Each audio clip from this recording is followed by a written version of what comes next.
My parents walked into my house and said it's time to pay back the family, then demanded I fund my brother's new business idea. So I replied, this is his fifth failed attempt, just when will you learn? When I was 16, I made a silent promise to myself. I would never rely on anyone to save me. Not my parents, not my teachers, not some magical opportunity that might fall into my lap. Just me. That promise shaped every decision I made after that. Even if no one around me noticed or cared at the time. Especially not my parents. If you ask them back then, I was just the quiet one. The kid who always had his head buried in a laptop. The one who didn't understand how the world works. Meanwhile, my older brother Aaron walked around like he was born wearing a crown. Every birthday felt like his coronation.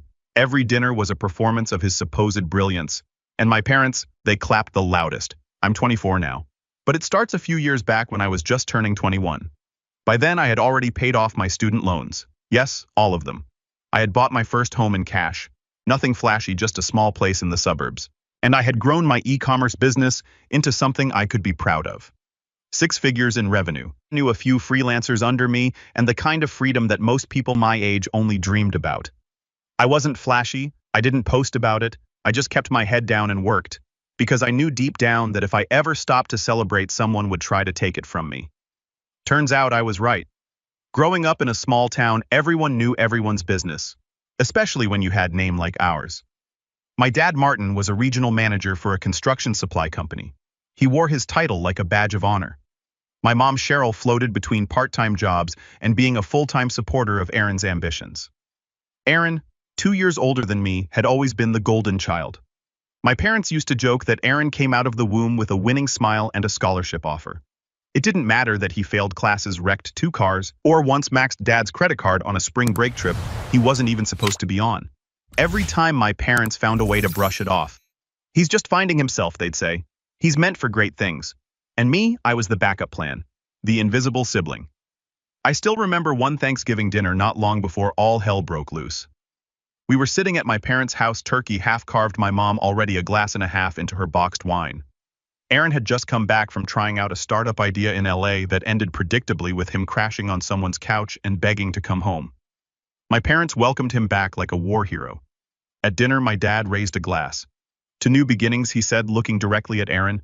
We know your next chapter is going to be a big one. Aaron smirked and clinked his glass. I said nothing. No one toasted me when I bought my house. No one even mentioned it. They all knew. I told them months earlier. Sent photos. Offered to host them. I never got a response. But Aaron moves back in with 2 duffel bags and debt collectors on his tail, and suddenly he's the phoenix rising from the ashes. I tried not to let it get to me. I really did. I'd spent years building my business, learning SEO, product sourcing, customer service. Every late night, every missed party, every little win, I quietly celebrated alone in my apartment. I thought maybe, just maybe, that would finally be enough to earn a little respect. But I should have known better.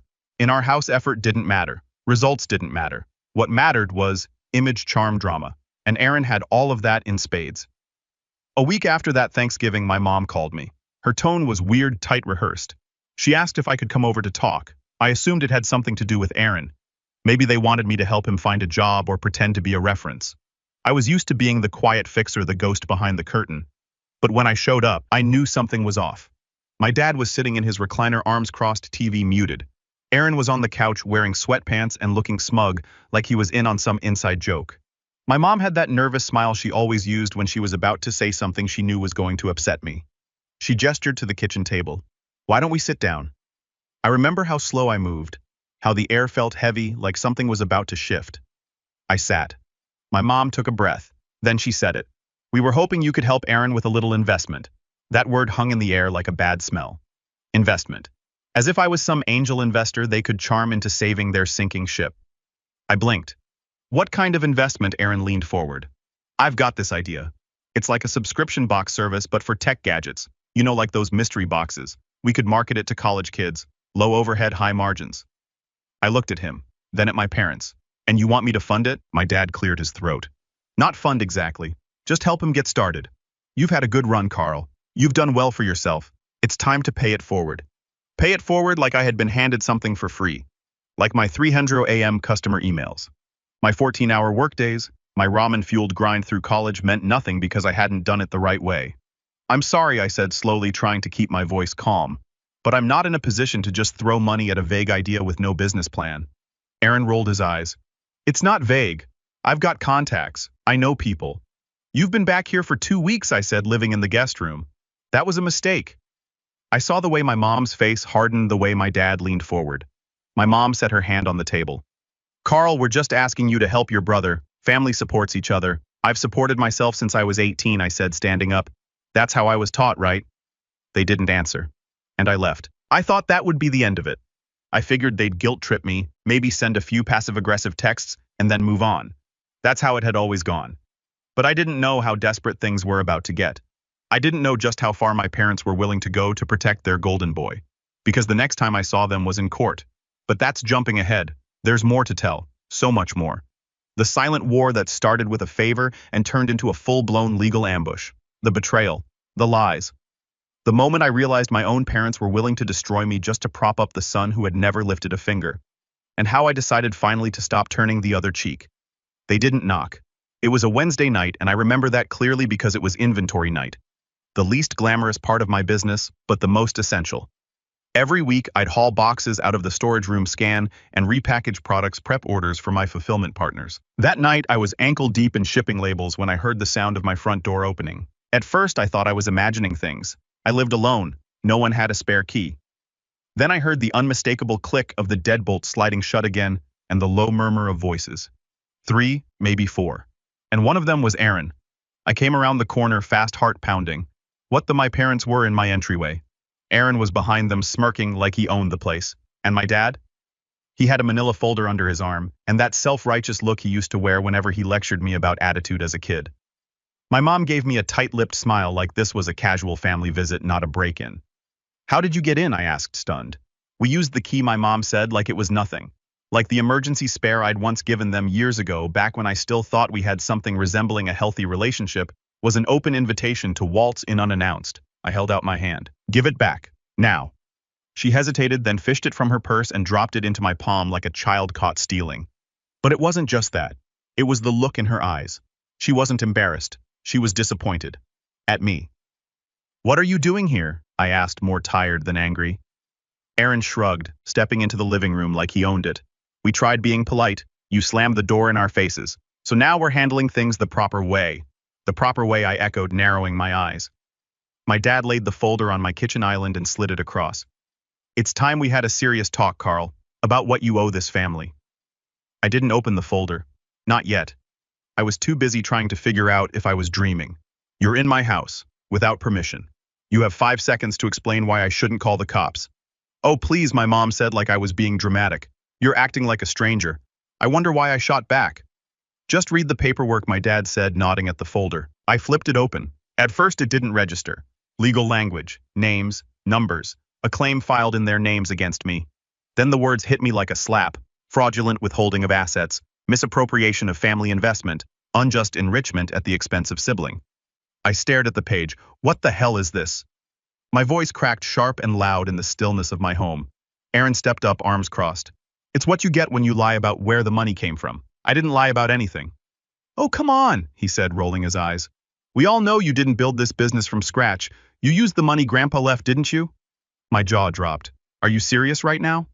He grinned like a cat who had just cornered a mouse. You think I didn't notice how you suddenly got real cozy with e-commerce the year Grandpa died? That's when your little side hustle blew up. Admit it. I didn't get a cent from Grandpa's estate, I said, stunned. He left everything to Grandma. She made that clear. Yeah, and she always had a soft spot for you, my mom said quietly.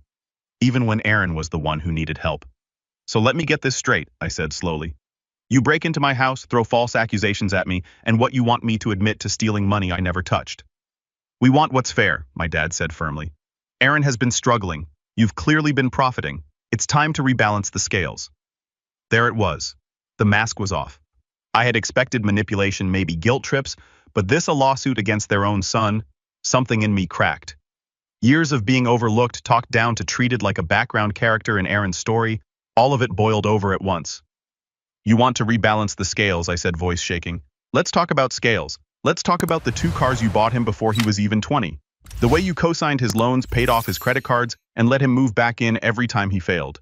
You've given him everything. And me, I've never asked you for a single cent. Because you were always too proud, my mom snapped. Because I had to be, I shouted. You never offered. You never believed in me. You never even asked what I was building. And now that it worked, you think I owe you. There was silence for a beat. Then Aaron muttered, you wouldn't even have a future if it weren't for this family. My fists clenched. You mean the family that's suing me? My dad took a step forward. You can avoid all of this if you just help your brother get on his feet. We can drop the claim. Clean slate. You mean hand over my money so you don't drag my name through the mud?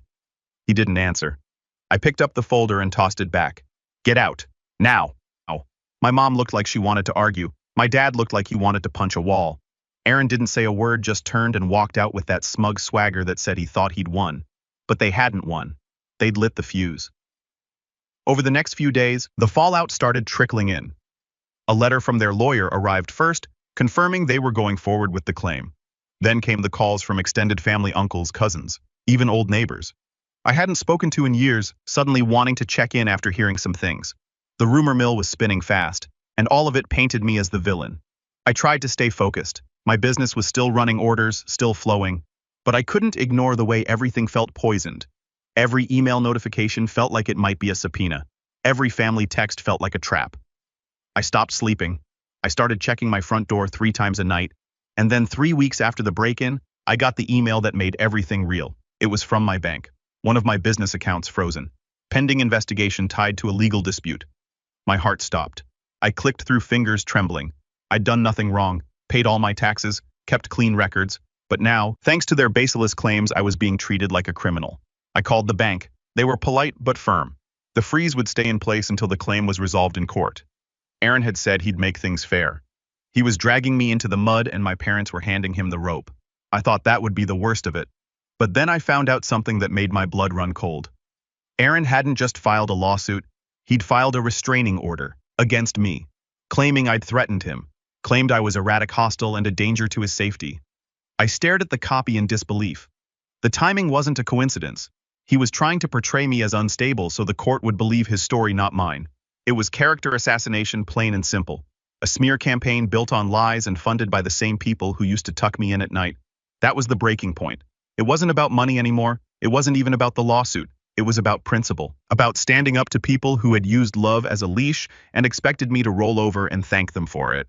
I wasn't going to settle, I wasn't going to apologize, and I wasn't going to let them rewrite the story of my life. They wanted a war. Fine, I'd give them one. And the first shot would be fired at the one secret they thought I didn't know, the financial skeleton in their closet. The restraining order hearing was scheduled for a Monday morning in early spring. The sun was out, but I barely noticed. I hadn't slept the night before. Too wired, too angry, too focused on every worst-case scenario running on a loop in my head. My lawyer, a guy named Miles, who I found through assured me the case was weak. This isn't going anywhere, he'd said. Judges can smell fabricated drama a mile away. Still, I was shaking when I walked into the courthouse. I wasn't scared of losing the restraining order case. I was scared of what it meant. That Aaron was willing to go this far. That my parents were willing to swear under oath that I was violent, unstable, and a danger to my own brother. That they were coaching him on what to say. I knew it in my gut. Their names weren't on the document, but their fingerprints were all over it. That morning, they all showed up. Aaron walked in wearing a blazer that didn't fit, acting like he was the victim of some mafia vendetta. My parents sat behind him like his personal support team. Mom dabbing fake tears. Dad scowling at me like I'd ruined the family name. When the judge threw out the case 20 minutes in, citing insufficient evidence and clear motive of financial retaliation, they acted shocked. Aaron even tried to speak again after the gavel dropped, like he thought he could convince the judge to change his mind. But it was over. For that part anyway. I didn't feel relief. I felt empty. Because even though I'd technically won, I knew this wasn't over. The restraining order wasn't the real attack. It was just a distraction. A character hit piece designed to soften me up before the lawsuit began. And it worked. Not in court, but in my head. I went home that day, sat on my living room floor, and stared at the unopened boxes of unsent inventory stacked by the wall. For the first time in years, I didn't want to work. I didn't want to fight. I just sat there in silence, feeling like I'd lost something I couldn't name. Over the next month, everything stalled. My business accounts remained partially frozen. I moved some operations to a backup account, but the damage was done. My cash flow took a hit, my ad budget dried up, and my fulfillment timelines got slower. Customers noticed, some backed out. One of my best-selling suppliers dropped me, claiming reputational risk. I tried to explain, tried to fight through it, But the more I pushed, the more I felt like I was drowning in mud someone else had poured over me. I was losing my footing, not just financially but mentally. And then came the worst blow. It was a Thursday afternoon when I got the call. My landlord for the warehouse space I rented, barely 800 square feet, but it had become the beating heart of my operation, told me he wasn't renewing my lease. Too much legal noise, he said. I've got other tenants. I can't afford drama. I begged. I offered to pay 3 months ahead. He didn't budge. I hung up and stared at the wall. That was the moment. Rock bottom. Not dramatic, not cinematic, just quiet, cold, like something inside me finally broke loose and drifted away. I'd spent 3 years building something that worked, something honest, something mine. And in less than 2 months, the people who raised me had almost destroyed it. I could have folded. I thought about it. I even started drafting a letter to the court agreeing to settle. Something low, just enough to make them go away.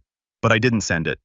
Because that night, I got a message from someone I hadn't heard from in over a decade. Her name was Elise. She used to be my neighbor when we were kids. We'd played backyard tag-ridden bikes through the cul-de-sac. We lost touch after she moved away in middle school. I hadn't thought of her in years. But there she was, messaging me through LinkedIn of all places. "Hey Carl," she wrote. "I saw your name in a mutual post and did a double take. I remembered you from back home. I was sorry to hear about the lawsuit. Just wanted to say, don't let them take what you've built. You were always the smart one, the quiet one. But we all knew." I read that message over and over. Not because it fixed anything, but because it reminded me who I used to be. The kid who stayed up late watching YouTube videos on coding. Who once sold homemade candles door to door for fun. The kid who made things even when no one paid attention. And suddenly I realized something. They couldn't take that from me. They could freeze accounts, spread lies, file lawsuits, but they couldn't touch the part of me that knew how to build. So that night I got up, I went into the storage room, cleared off my whiteboard, and started again from scratch. Rebuild, rebrand, restart. I started small. I had a few $100s in liquid cash, barely enough for a single Facebook ad run. So instead I went organic. Reddit, Instagram Reels, TikTok snippets. I rebranded my best-selling product under a different name with a cleaner aesthetic and a more personal voice. I built a new Shopify store using a VPN and a fresh business LLC in another state. I stayed up until 300 a.m. every night, made calls, wrote copy, learned more about web optimization in 3 weeks than I had in the previous year. And it started to work, slowly, quietly, but it worked. My DMs filled with customers asking where the old brand went and thanking me when I responded personally. One of them was a YouTuber who ended up featuring the product in a review. That review blew up. Orders tripled in a week. Meanwhile, the lawsuit stalled. My lawyer filed a motion to dismiss. Their team tried to amend it. The judge pushed hearings out another month, then another. That gave me time to recover, time to prepare. Because while they were busy spinning fairy tales about how I'd stolen the future Aaron was supposed to have, I was busy collecting receipts. Not just business receipts, family receipts. The tax records I mentioned, those weren't easy to get, but they were real. My grandmother, before she passed, had sent me a manila envelope of her own back when she still lived alone. Inside were copies of the trust she'd set up after Grandpa died. And here's the kicker. Aaron had gotten a payout, a large one, enough to pay off his college loan, start a business, or buy a house. But he didn't. He blew it. Gambling bars, trips, crypto scams, all gone within a year. And he knew that. My parents knew that, but they never expected me to find out. I also found an old voicemail from Grandma. She left it a few weeks before she passed. Her voice was frail but clear. "I hope you're doing well, Carl. I just wanted to say I'm proud of you. I wish the others saw what I see. Keep going, and remember, don't let them guilt you into saving people who never tried to save themselves." I played that message on repeat the night I got it transcribed for evidence, because now I had motive. Now I had proof. The tides were turning, but I didn't tell anyone. I stayed quiet, kept building. I moved my entire operation into a friend's garage temporarily. He ran a coffee roasting business and let me use his back room for shipping. I went invisible for a while. No posts, no updates, not even to extended family. I let them think I was losing. Let them tell stories about how the truth was catching up to me. And all the while I was watching, waiting, preparing for the next phase. Because soon enough the court date would arrive. And when it did, I wouldn't just defend myself. I'd dismantle everything they built. Not out of revenge, at least not entirely, but because some people only learn when you stop letting them write your story and hand them a copy of the real one. And trust me, I was writing every word. They didn't know I had the file. That's what made it so satisfying. The documents from Grandma's estate, the ones I found tucked inside that envelope she mailed before she passed, weren't just sentimental relics. They were a blueprint, a timeline, a receipt. The kind of thing my parents assumed would never see daylight. After all, Aaron had torched through that money before the ink on the check had dried. Who would remember? Who would care? Well, me. I scanned everything, highlighted key figures, the trust fund, the disbursement details, the fact that Aaron had been given a $75,000 payout at age 22 under the condition it be used for long-term growth and development. My name nowhere on it. I hadn't received a penny. The best part, Grandma had handwritten a note on the back of the final page. Just 6 words in her cursive scrawl: Carl doesn't need it. He builds. 6 words that destroyed the entire narrative my parents had constructed. 6 words that turned Aaron's sob story into what it really was: an inheritance squandered, not stolen. A future he set on fire. But I didn't go public with it. Not yet. The lawsuit was still crawling forward. My parents' lawyer kept trying to push hearings back, which was fine by me. Every week that passed gave me time to grow stronger and them more rope to hang themselves with. While they stalled, I started digging. Not just through legal records or bank statements, through people. See, there's something interesting about small towns. People talk, especially when you're polite, especially when you're quiet. I reached out to an old neighbor, Mrs. Delaney, who used to live across from us growing up. She remembered everything. The day Aaron got the check, the brand new car that appeared in our driveway a week later, the parties, the screaming matches between him and my dad when the money ran out. She always said he'd waste it, Mrs. Delaney told me over tea. Your grandma, she wasn't blind, you know. She just didn't want to hurt your mom. I didn't even have to ask for a statement. She offered one. Word got around. Soon I had a small file of messages, texts, even photos. Aaron in Vegas, champagne in hand. Aaron on a boat, tagged in an old college friend's Instagram post, holding a bottle of Grey Goose and flipping off the camera. The timestamps all within the 12 months after Grandma's trust was paid out. It painted a picture, a loud, obnoxious, undeniable picture. But that wasn't the only angle I was working. I had one more card to play, one that took some finesse. The first person I called was Mr. Jenkins. He used to be our family accountant back when my parents still filed their taxes properly. I hadn't seen him in years, but he remembered me instantly. Carl, you were the quiet one, right? The polite one. I need a favor, I said. I wasn't sure he'd agree, but then I told him what was happening about the lawsuit, the restraining order, the accusations. He got quiet, real quiet. They told me you stole from them, he said after a beat. Said you were hiding something big, but I didn't buy it. Why not? Because I did their taxes the year they got that trust distribution. Cheryl told me it was going toward Aaron's future seed money for a tech company, she said. I filed it under a gift transfer just like she asked. Would you be willing to put that in writing, I asked. A pause. I'll do better, he said. I've still got the files. He sent them the next morning. Now I had proof from 3 directions: Grandma's trust documents, eyewitness testimony, and tax records showing Aaron received money they never disclosed during discovery. My lawyer nearly fell out of his chair when I handed him the file. They're cooked, Miles said, flipping through the pages. This isn't just a defense anymore. This is counterclaim material. I nodded. That's the plan. But I didn't want to just win. I wanted to change the narrative. So I started laying out something else, something more public. I rebuilt my brand under a new name, different domain, different visuals, different everything. But this time, I leaned into the story. Not the lawsuit itself, just the broad strokes. Built from scratch, I wrote in the About page. Bootstrapped, no handouts, every dollar earned the hard way. I never named names. I didn't have to. People knew. Old customers returned. New ones followed. Word spread. Someone started a Reddit thread about the rebrand and it caught fire. This is how you bounce back, one comment read. This guy's work ethic is unreal. My email list tripled. Revenue rebounded. And I stayed quiet because I was still waiting for one more thing to fall into place: Aaron's next move. It came sooner than expected. I got a call from Miles one morning while I was packing orders.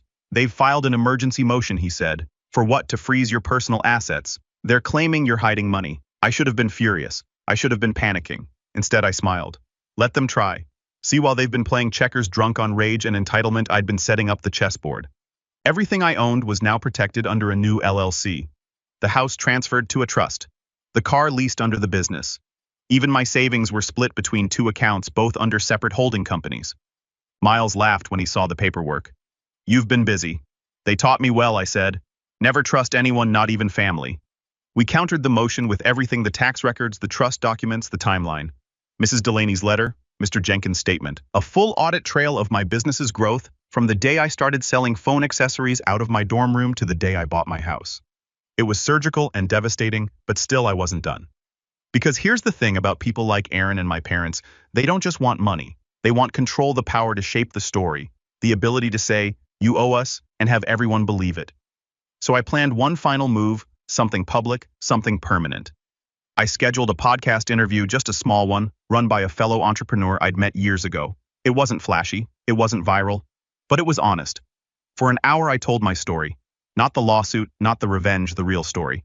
I talked about growing up in the shadow of someone who could do no wrong, about building a business at night, while the rest of my family laughed me off, about paying off student loans with side hustle money, about the power of being underestimated. Sometimes I said, the hardest part isn't starting from nothing, it's starting from behind, when the people who should have supported you were the ones holding you back. The episode aired a week later. The response was overwhelming. DMs, emails, comments from strangers saying they saw themselves in my words. People who'd been cut down by their own families, people who'd had to fight for every inch. But more than that, people started asking questions. Questions about the lawsuit, questions my parents weren't ready to answer. Their lawyer called Miles in a panic. "We'd like to revisit settlement discussions," he said. "We're not interested," Miles replied. Because now it was too late. I wasn't playing defense anymore. I was setting the terms. The next hearing was coming fast, and I was ready. Not just with evidence, not just with allies, but with the unshakable truth that no matter how many times they tried to rewrite my story, I still held the pen. And soon, I'd use it to win theirs. The courtroom was colder than I remembered. Not physically, no. It was that sterile, stiff kind of cold, the one you feel in your spine when you know something irreversible is about to happen. The walls were beige, the lighting fluorescent. Nothing dramatic, no pounding music, just the hum of tension as everyone took their place. It had been 9 months since they first filed the lawsuit. 9 months since my parents and my golden child brother Aaron decided I owed them the life he had squandered. 9 months of venomous texts, weaponized family gossip, and pathetic attempts to destroy everything I'd built on my own since I was 18. And now it was time. Their side looked rattled. Aaron sat next to their attorney in a wrinkled suit he didn't know how to wear, chewing the inside of his cheek like he was trying to disappear into his seat. My parents were behind him, both dressed like they were attending a church fundraiser. Mom in pearls and pastel, Dad stiff in a blazer that didn't quite fit around his stomach anymore. They refused to look at me. I was calm, not because I wasn't nervous. I was. But it was a strange, quiet calm, the kind you only get when you've spent months preparing for a moment with such surgical precision. There's nothing left to panic about. Everything had already been set in motion. My lawyer, Miles, shuffled papers beside me. He leaned over and whispered, "This is going to be fun. Fun." The judge, a stern woman in her early 60s, called everyone to order. The hearing began with their lawyer laying out the same tired argument that I had unfairly benefited from family resources, that I'd misled my parents into believing I was self-made, that Aaron's life had been derailed because I hoarded financial assets that rightfully should have been shared. The words sounded so desperate, so hollow. And then it was our turn. Miles stood. No theatrics, no shouting, just facts. "Your Honor," he began, "will be demonstrating 3 things. First, that my client Carl received no financial support or inheritance from his family.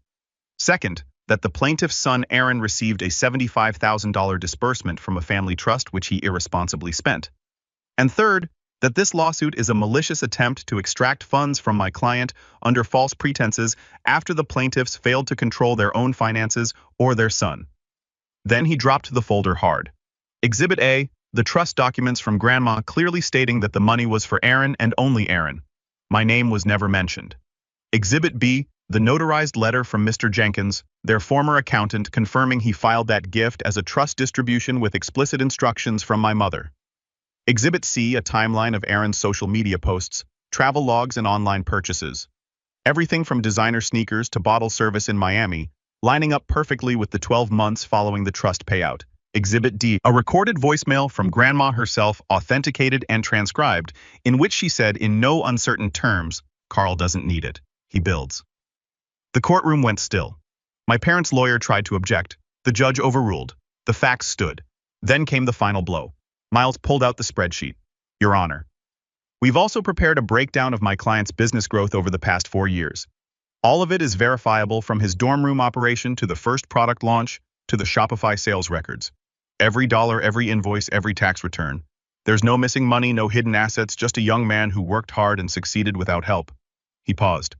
"Meanwhile, we have evidence that the plaintiffs and their son have consistently misrepresented their financial situation to multiple parties, including their mortgage lender and this court." The judge raised an eyebrow, and Miles smiled, which is why we're also filing a counterclaim for defamation, malicious prosecution, and emotional distress. I'll never forget what happened next.